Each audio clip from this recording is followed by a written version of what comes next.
हिमालय की विशाल ऊंचाइयों में भगवान शिव ने पार्वती को गूढ़ और दिव्य ज्ञान प्रदान किया। यहाँ चारों ओर क्या अद्भुत और मनमोहक सुंदरता है।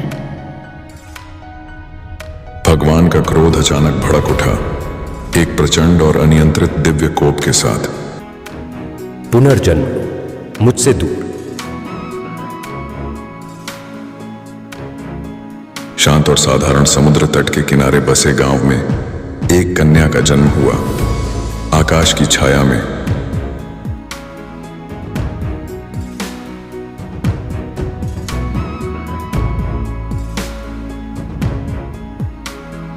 मैं बार बार उस ऊंचे पर्वत और उस नागधारी पुरुष का स्वप्न क्यों देखती हूँ।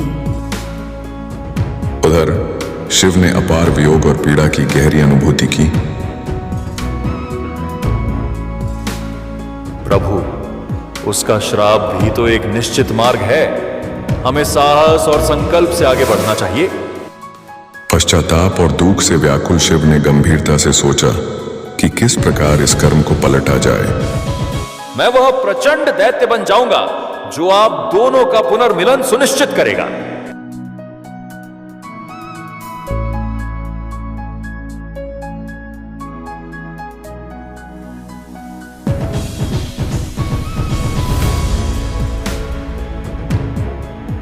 एक भीमकाय और भयानक भेल ने मछुआरों का जीवन और आजीविका तहस नहस कर दी।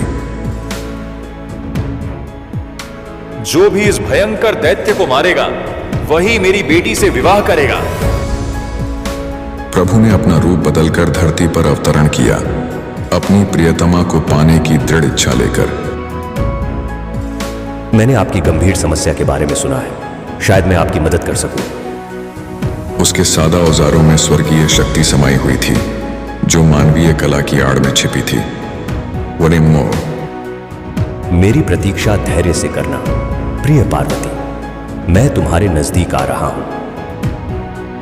भयानक दैत्य गहरे पानी से उठा, अपने दिव्य प्रतिद्वंद्वी के आगमन को भांपते हुए। ओम नमः शिवाय।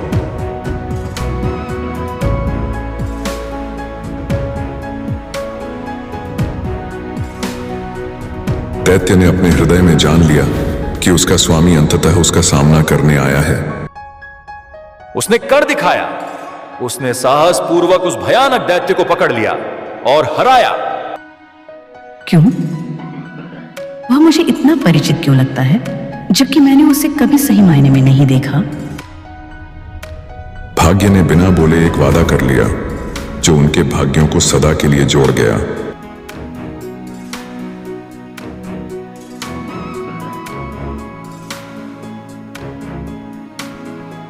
क्या तुम भी महसूस करती हो यह अजीब खिंचाव, जैसे हमारी आत्माएं पहले कभी मिल चुकी हो? हर रात तुम मेरे सपनों में आते हो, दूर से मुझे बुलाते हो। उसके हाथ में पवित्र रुद्राक्ष मृदुता से चमक रहा था, जो वर्षों से दबी यादों को जगा रहा था।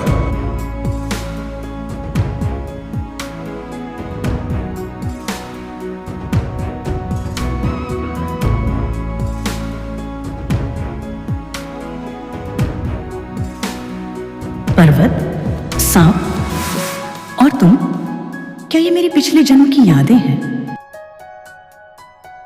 चकित होकर उसने रुद्राक्ष गिरा दिया और पीछे हट गई। मानवीय जन्म की परत धीरे धीरे फटने लगी।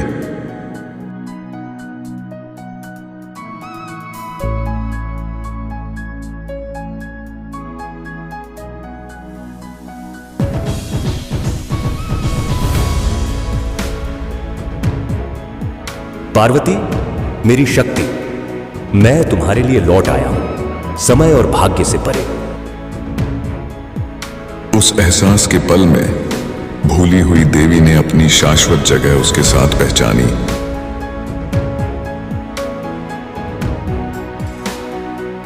शिव, मेरी आत्मा ने कभी तुम्हें छोड़ा नहीं, एक भी पल नहीं। गांव वाले चकित होकर घुटनों पर गिर पड़े जब दिव्य युगल ने अपनी असली रूप दिखाए।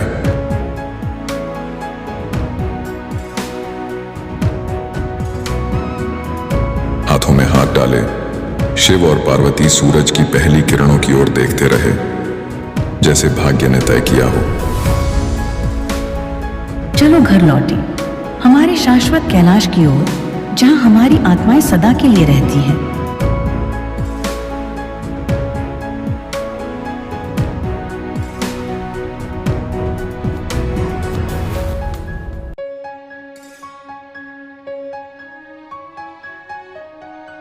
कांव चुपचाप खड़ा रहा, उस आशीर्वाद से सराबोर जो उन देवताओं को देख चुका था जो कभी मनुष्यों के बीच चले थे।